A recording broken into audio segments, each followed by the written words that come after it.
Blackstone Publishing and Skyboat Media present Sassinak, Volume 1 of The Planet Pirates by Anne McCaffrey and Elizabeth Moon. This book is read by Gabrielle de Cuir. Book 1. Chapter 1. By the time anyone noticed that the carrier was overdue, no one cared. Celebrations had started 2 local days before, when the last crawler train came in from Zeben.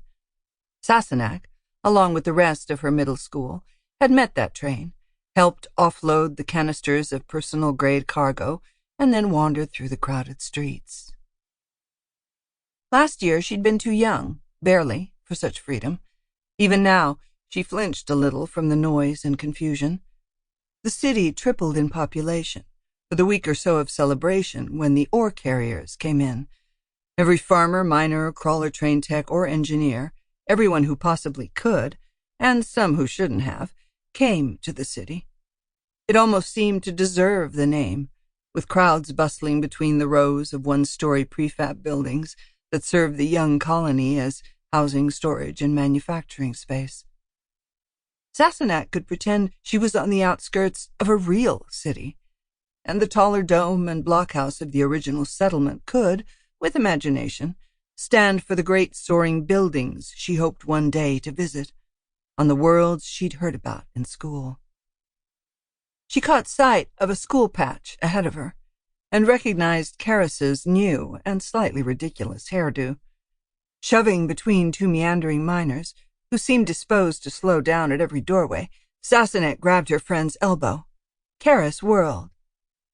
"Don't you—" "Oh, Sass, you idiot, I thought you were—" "A drunken miner? Sure."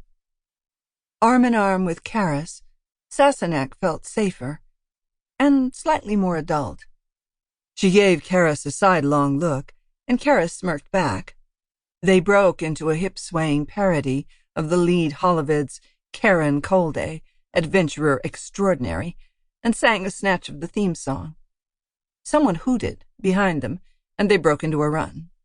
Across the street, a familiar voice yelled, "There go the skeleton twins!" and they ran faster.